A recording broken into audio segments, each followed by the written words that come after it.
What if the person who loved your parents most in their final days was a complete stranger you'd never met, while you were too busy counting your money to come home? Connor McCallister was about to face that devastating question in a way that would shatter everything he thought he knew about family. Arizona Territory, 1885. Redemption Valley sat baking under a merciless sun, the kind of heat that made even rattlesnakes seek shade. But Connor McCallister didn't notice the heat as he rode down Main Street on a horse worth more than most men earned in a year. His tailored suit was dusty from the road, his jaw set with the confidence of a man who'd built a cattle empire in Texas, with nothing but grit and ruthless ambition. 8 years he'd been gone. 8 years of sending money home every month, enough to hire the best help, the finest doctors, anything his aging parents could possibly need. He'd done his duty, hadn't he? Money was love in a language everyone understood. But as Connor approached his childhood home, that certainty began to crack. Because standing in the doorway of his family's ranch house was a woman who had no business being there. An Apache woman, her long black hair braided down her back, her simple dress speaking of poverty. Her dark eyes watching his approach with a calmness that felt like a challenge. And if you're watching this from somewhere in the world right now, drop your location in the comments because this story about pride, redemption, and unexpected love is about to get uncomfortable real fast. Connor dismounted, his expensive boots hitting the dust with authority he'd earned through years of taking what he wanted and building what others said was impossible. "Who are you?" he demanded, not bothering with pleasantries. The woman didn't flinch, didn't drop her gaze, and that lack of deference irritated him more than he wanted to admit. "My name is Ayanna," she said quietly, her English perfect, but flavored with an accent that marked her as other in this white settlement. "I live here now." Those words hit Connor like a slap. She lived here, in his parents' home. He pushed past her into the house, and that's when the second shock hit him. The place was immaculate. Fresh flowers on the table his mother had always loved. The smell of bread baking, clean linens, the kind of care that spoke of devotion, not duty. And sitting in the parlor, looking 2 decades older than Connor remembered, was his father. The man who'd once broken wild horses with his bare hands now sat trembling in a wooden chair, his eyes clouded with age and something that looked like relief when he saw his son. "Connor," his father said, voice thin as paper, "you came." There was no accusation in those words, but Connor heard it anyway. "You came finally, after 8 years of absence, justified by bank drafts and telegraph messages about business dealings too important to leave." His father's gaze drifted to Ayanna, who'd followed Connor inside. "She saved your mother's life, son. Last winter, found her collapsed in the garden when no one else would come. We had no one." Connor's hand moved automatically to his wallet, his answer to every problem wealth could solve. "I'll pay you for your time," he said to Ayanna, pulling out bills that represented more than most families saw in months. "You can go now. I'll hire proper help." But Ayanna didn't even look at the money. Her eyes stayed on his face with a directness that made him want to look away. "I don't want your money, Mr. McCallister, and I'm not leaving your parents." The audacity of it should have made him angry. But something in her voice, not defiant, not servile, just absolutely certain, made him pause. Before he could respond, a weak voice called from upstairs. His mother's voice, thin and fragile as spiderweb. Connor took those stairs 2 at a time, his heart suddenly hammering with a fear money couldn't fix. The woman in the bed looked nothing like the mother he remembered. She'd always been sturdy, practical, the kind of frontier woman who could birth a calf and bake bread in the same morning. Now she was brittle as dried leaves, her skin translucent, her breathing labored. but her eyes, when they opened and found him, were sharp as ever. "Connor," she whispered, and her hand reached for his with surprising strength.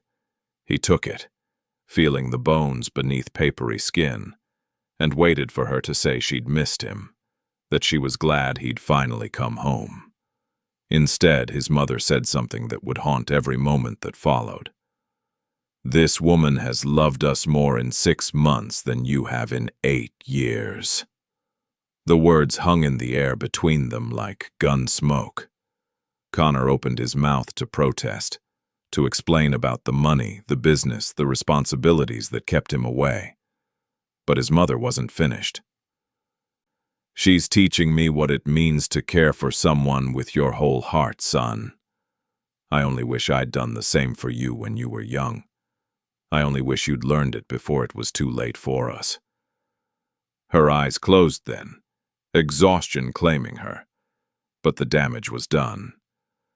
Connor sat there, his mother's hand still in his, and felt something he hadn't allowed himself to feel in 8 years of ruthless success.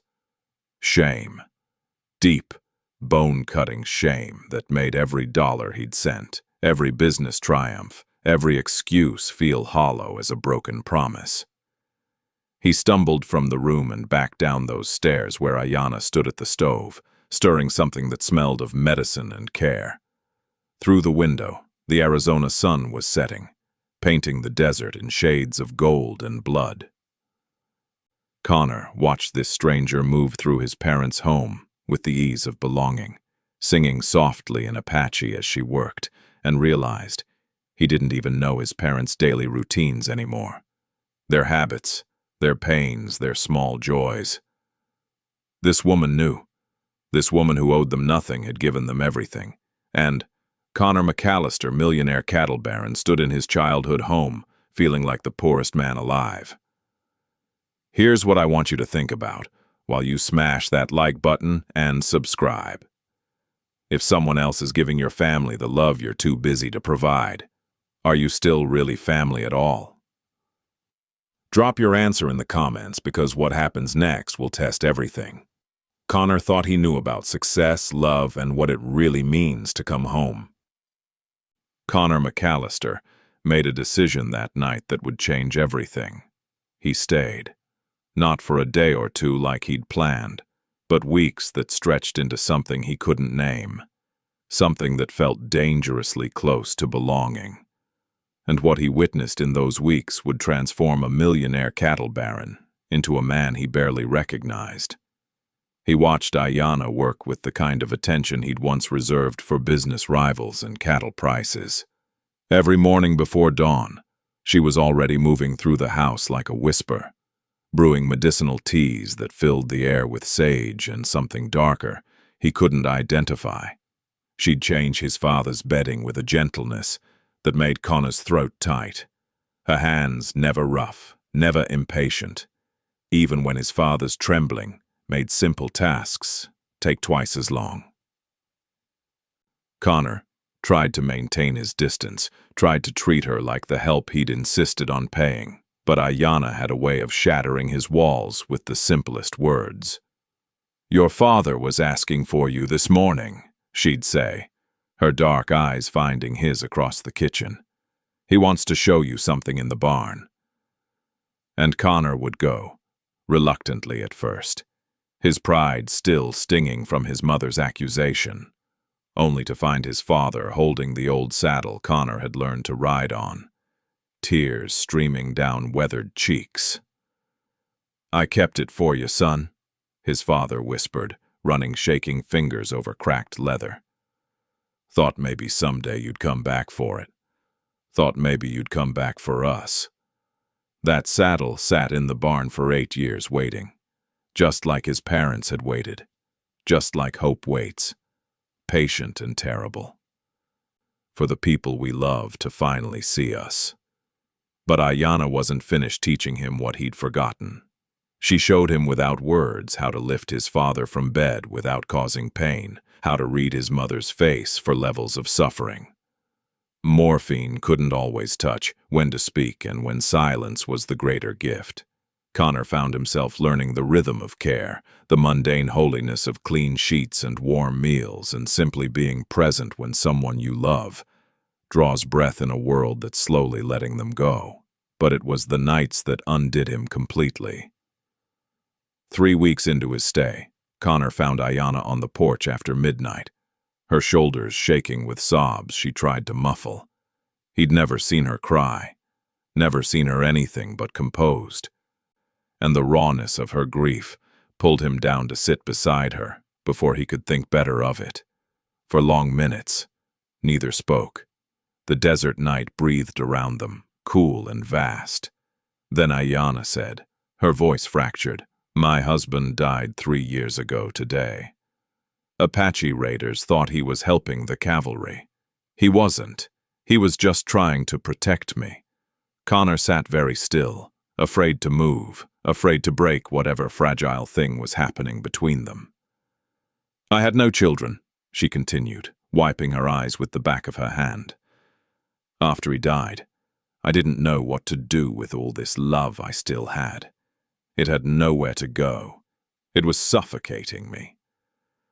Then I found your mother in the garden, collapsed, dying alone, and suddenly the love had a purpose again." Connor understood then. Understood in a way that made his own grief rise up like a flood he'd been holding back for 2 years. "My wife died in childbirth," he heard himself say, words he'd never spoken aloud. "Our daughter died with her. I buried them both and I ran, built an empire because building something was easier than feeling anything." Ayanna turned to look at him, and in her eyes he saw recognition, the kind that passes between people who've both stood at the edge of an abyss and chosen different paths down. "I ran toward care," she said softly. "You ran toward success. But we were both running from the same thing."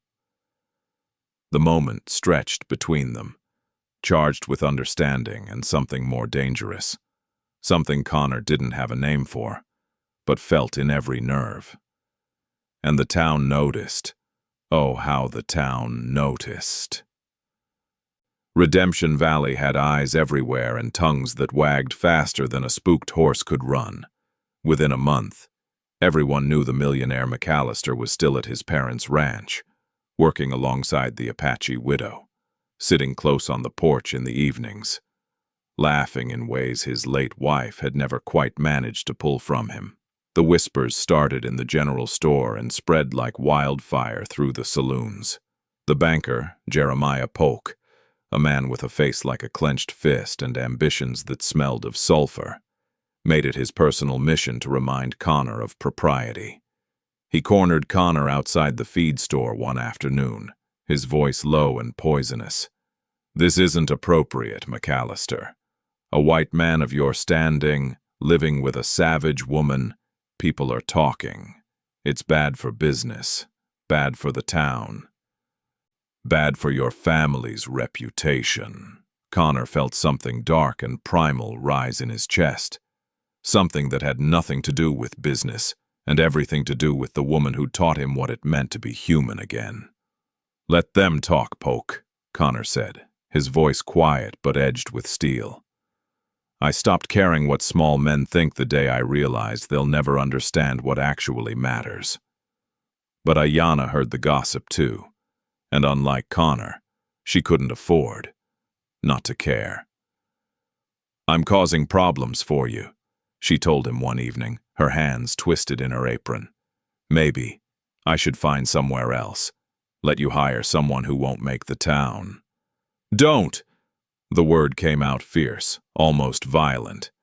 Connor stepped closer, close enough to see the gold flecks in her dark eyes, close enough to smell the sage that always clung to her skin. "Don't you dare leave because of them. Don't you dare let their smallness take you away from—" He stopped, the words catching in his throat, but they both knew what he'd almost said. The air between them crackled with everything unspoken, and for a heartbeat, Connor thought he might close the distance, might finally give in to the pull that had been building since that first night on the porch. But his mother's voice called weakly from upstairs, and the moment shattered. His mother was dying. They both knew it, had known it for weeks, but knowing doesn't prepare you for the reality of watching someone you love fade like morning mist. The doctor, finally convinced to make the 2-day journey, confirmed what they already felt in their bones. Weeks, he said. Not meeting Connor's eyes. Maybe days. Keep her comfortable. That's all you can do now. So they did. Connor and Ayana became a team, bound by the sacred work of easing someone toward the inevitable. They took shifts at his mother's bedside, reading to her when she was lucid, holding her hand when pain made her cry out, singing to her, Ayana in Apache, Connor in the Irish songs his mother had sung to him as a child. And in those vigil hours, something profound happened. Connor stopped seeing Ayana as a stranger, stopped seeing her as other, stopped seeing anything but the woman she was, strong and broken and beautiful in ways that had nothing to do with her face and everything to do with the size of her heart. One night, when his mother was sleeping fitfully and Ayana had finally convinced Connor to rest, his mother opened her eyes with a clarity she hadn't had in weeks. Connor was dozing in the chair beside her bed, but he woke instantly when her hand squeezed his. "You love her," his mother whispered, and it wasn't a question, wasn't an accusation, just a statement of fact, delivered with the knowing smile of a woman who'd loved deeply and wouldn't live to see summer.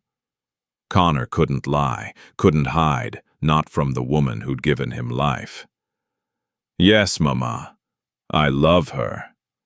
His mother's smile widened, reaching her eyes for the first time in months. "Good. She taught you what I couldn't, Connor. She taught you that success means nothing if you have no one to share it with. Promise me something." Connor leaned closer, his mother's hand cold in his. "Anything. Promise me you'll use everything you've built to do something that matters. Promise me you won't waste the lesson she's given you. Promise me you'll stay." Connor promised. 3 days later, with Ayana holding one hand and Connor holding the other, his mother took her last breath. She died peacefully, a smile on her lips, surrounded by the people who'd loved her best at the end. And as Connor felt his mother's hand go slack in his, as he heard Ayana's soft prayer in Apache, he understood with perfect clarity what he was going to do next. The funeral was everything his mother deserved, simple, honest, full of the kind of community love that small towns do better than anywhere else. But it was what Connor did after the funeral that stopped Redemption Valley cold. He stood before the gathered crowd, still in his mourning suit, and made an announcement that would either redeem him or destroy him. "My parents taught me what mattered," he said, his voice carrying across the cemetery.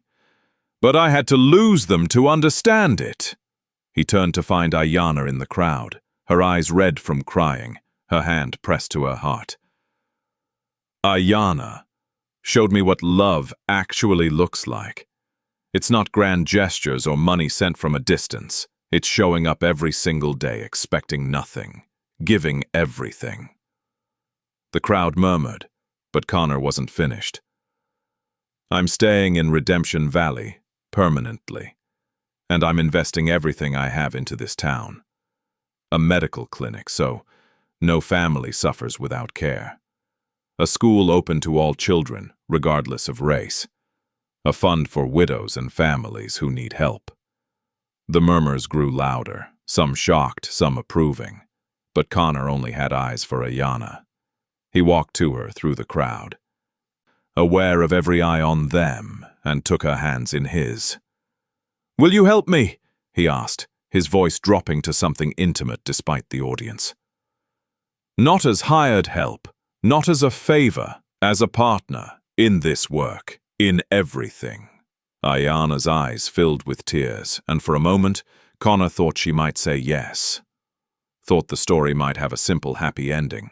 But before she could answer, Jeremiah Polk's voice cut through the moment like a knife. "I can't let this happen, McCallister." The crowd parted as Polk stepped forward, holding papers that looked official and damning. "I've filed a legal claim against your family property," Polk announced, his voice triumphant. "Your father owed money he never repaid. If my claim holds, and it will, you'll lose this land, your clinic plans will die, and Miss Ayanna here will be removed from the territory as a squatter with no legal standing." Connor felt the world tilt. Everything. His parents' legacy, his plans for redemption, his future with the woman he loved, hung in the balance of papers held by a man who'd never forgiven Connor for being everything Polk wasn't. "The hearing is in 1 week," Polk said, smiling like a coyote over fresh kill. "Bring your proof or lose everything." Connor looked at Ayanna. She was pale, shaking, her eyes wide with fear he'd never seen in her before. If Polk won, she wouldn't just lose a home. She'd lose her freedom, possibly be sent to a reservation, torn away from everything she'd built. "We'll fight this," Connor said, his jaw set, with the determination that had built his empire. But even as he said it, even as he pulled Ayanna close while the town watched and whispered, he felt the cold finger of doubt. Because men like Polk didn't make threats they couldn't keep, and Connor had just declared Bone on the most powerful man in Redemption Valley, with nothing but love and determination as his weapons. The question wasn't whether Polk would fight dirty. The question was whether Connor's transformation from absent son to devoted man was real enough, deep enough, strong enough to survive what was coming next. How much are you willing to lose for love? That's the question Connor McCallister faced as he sat across from the most expensive lawyer his money could buy, watching the man's confidence drain like water through a sieve. The lawyer, a silver-tongued operator from Phoenix who'd never lost a property case, spread Polk's documents across Connor's kitchen table and delivered the verdict Connor didn't want to hear. "The documentation looks legitimate," the lawyer said, not meeting Connor's eyes. "Your father's signature, witnesses who swear they remember the transaction, dates that align. And McCallister, I have to be honest with you. Judge Harrow is known to be sympathetic to Polk's concerns about, how do I put this delicately, preserving community values." Connor's hands clenched into fists. Community values was code, and they both knew it. Code for keeping Apache women in their place, for maintaining the unspoken lines that men like Polk drew around who belonged and who didn't. "So you're saying we'll lose?" Connor said flatly. The lawyer hesitated, then nodded. "I'm saying the odds aren't in our favor, and there's something else you need to consider. If you lose this case, you don't just lose the property. You lose your reputation, your standing, your ability to do business in this territory. Some of your partners back in Texas are already nervous about your decision to stay here, to involve yourself with—" "Say her name," Connor interrupted, his voice sharp as broken glass. "If you're going to tell me I should abandon the woman I love to save my fortune, at least have the courage to say her name." The lawyer packed his papers in silence and left. That night, Connor's business partner arrived from Texas, a man who'd been with him since the beginning, who'd helped build the empire Connor was now risking. "Walk away," his partner begged, pacing Connor's porch while Ayanna washed dishes inside, pretending not to hear. "You'll lose everything, your fortune, your reputation, your future. And for what? For a woman this town will never accept. Connor, I love you like a brother, but this is madness." Connor watched Ayanna through the window, her hands moving in steady circles, washing the same plate over and over, and he knew she was listening to every word. "You're right," Connor said quietly. "I might lose everything, But I already lost the only things that mattered once before. My wife, my daughter, my parents, while they were still alive. I'm not losing her too. Not for money, not for reputation, not for anything. His partner left on the morning stage, shaking his head, and that's when Connor discovered that Ayanna was planning to leave too. He found her in the middle of the night, packing her few belongings by moonlight, tears streaming down her face as she folded the simple dresses that were all she owned. "What are you doing?" Connor's voice came out strangled, panicked in a way. Cattle stampedes and business failures had never made him feel. Ayanna didn't turn around. "I can't let you destroy yourself for me," she whispered. "I've heard what people are saying, what you're risking. Connor, you've already lost your mother, your father. If you lose everything else because of me." "Stop!"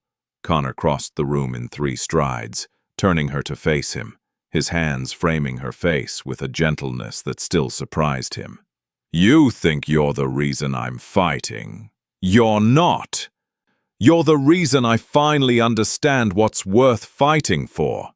His thumbs brushed away her tears. "When my wife died, I thought love was something I'd lost forever, something I'd had once and would never find again. But you didn't just teach me to love again, Ayanna. You taught me what love actually is. It's not what I felt on my wedding day, all romance and promises and pretty words.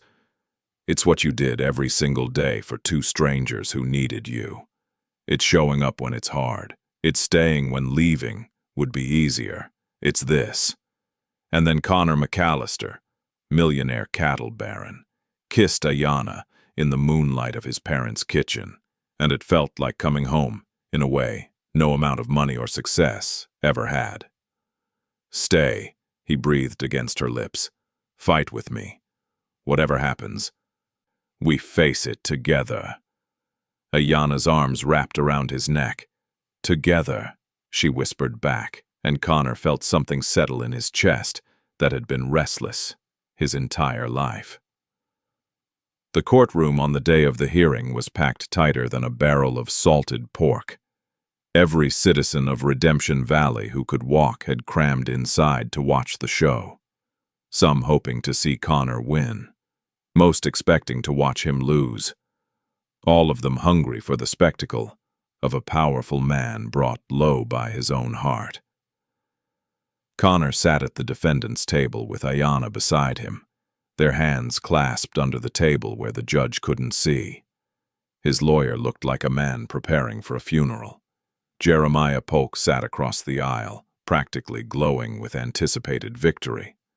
When the judge called the court to order, Polk's lawyer stood and presented his evidence with the flourish of a magician pulling rabbits from hats.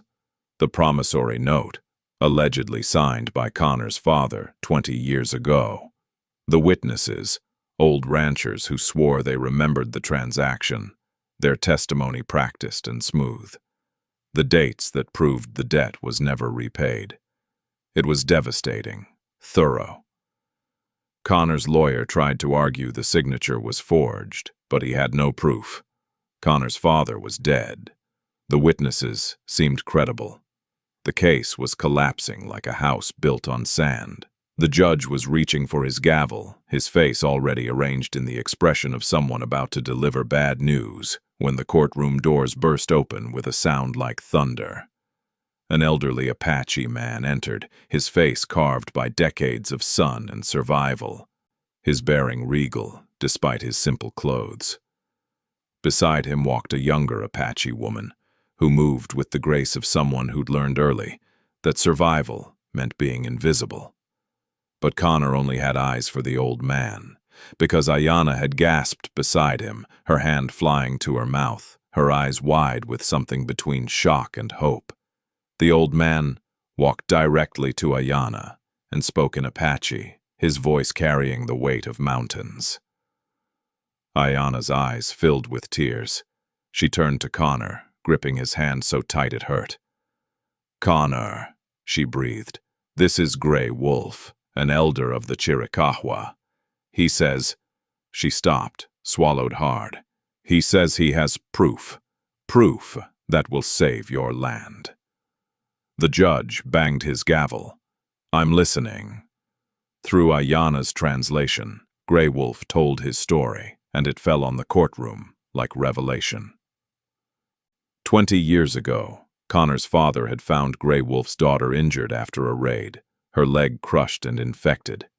In an era when helping Apache could get a white man run out of town or worse, Connor's father brought her into his home, nursed her back to health over 3 months, risked everything for a stranger's child. I offered to pay him, Grey Wolf said, his eyes finding Connor across the courtroom. Your father refused, so I gave him something else, a promise. If ever he or his family needed help, my people would answer. Grey Wolf pulled a leather journal from his coat, its pages yellowed with age. His own record-keeping from that time, marking every day Connor's father had cared for his daughter. The dates proved Connor's father was dealing with the Apache situation during the exact time Polk claimed he was taking out a loan. He couldn't have been in 2 places at once. But Grey Wolf wasn't finished. I know this man, he said, pointing at Polk. 5 years ago, he came to our camp, trying to buy Apache artifacts and documents. He wanted something with McCallister's name on it. I refused to sell. The old man's voice hardened to steel. He must have forged it himself. The courtroom exploded into chaos. Polk went white, then red, then tried to bolt for the door. The sheriff grabbed him before he made it 3 steps. Within 20 minutes, Polk was in chains, screaming about injustice while being hauled to a cell that would hold him until a trial that wouldn't go his way. The judge dismissed the case with an apology and a look of respect Connor had never seen directed at an Apache elder. Connor and Ayanna stood on the courthouse steps as the sun set over Redemption Valley, painting the sky in shades of gold and crimson. It's really over, Ayanna breathed, leaning into Connor's side. No, Connor said, wrapping his arm around her. It's just beginning. And it was. The months that followed saw Connor's promises transform into reality. The medical clinic rose from nothing. A beautiful building where all were welcome, where Ayanna taught healing arts alongside the white doctor Connor hired from back east. The school opened its doors to Apache and white children, learning side by side, the first of its kind in the territory. Connor's father's ranch became a community center where widows found support and struggling families found help without judgment, and Connor and Ayanna became the beating heart of it all, partners in work, in love, in the daily miracle of choosing each other every single day. 6 months after the trial, Connor stood before the town once more, this time to announce his engagement to the woman who taught him everything that mattered. The ceremony was planned for the spring, and Redemption Valley changed slowly, painfully, but genuinely by watching love transform a man and that man transform a community, was ready to celebrate. But there are some truths that can't stay buried forever. On a Tuesday morning, as Ayanna stood in the clinic treating a child's fever, a U.S. Marshal walked through the door. Connor was across the street at the school, teaching arithmetic to children who hung on his every word because he treated them like they mattered. The marshal's voice was formal, but not unkind when he asked, "Miss Ayanna?" She looked up, and something in his expression made her blood run cold. "I'm here about the death of a white settler 3 years ago, the man you were married to." The words fell like stones in still water. "There are witnesses who say it wasn't a raid that killed him. They say it was you." Ayanna's world tilted. Across the street, Connor looked up from his teaching, saw the marshal, saw Ayanna's face going white as bone, and started running. "Ayanna," he shouted, pushing through the crowd that was already gathering because nothing draws people faster than the scent of scandal. but the marshal stepped between them. Two deputies materializing to block Connor's path. "Ma'am," the marshal said to Ayanna, "you'll need to come with me." Connor fought against the deputies, his voice breaking. "Ayanna, what is he talking about? Ayanna!" She looked back at him. This man she'd learned to love. This man whose transformation had given her hope that broken things could be made whole.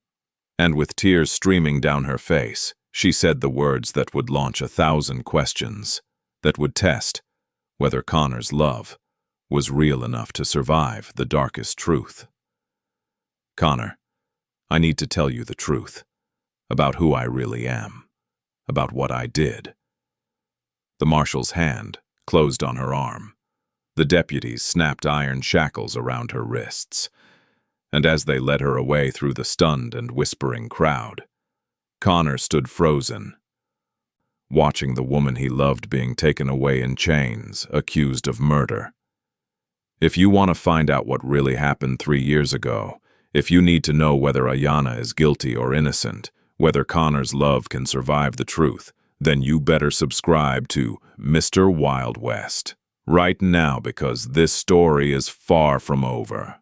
Hit that notification bell, drop a comment telling us whether you think Ayanna killed her husband and why, and get ready for part 2, where secrets buried in blood will finally come to light. Because sometimes the people we love most are carrying darkness we never imagined, and the question isn't whether Connor will stand by Ayanna. It's whether he can live with what she's about to reveal.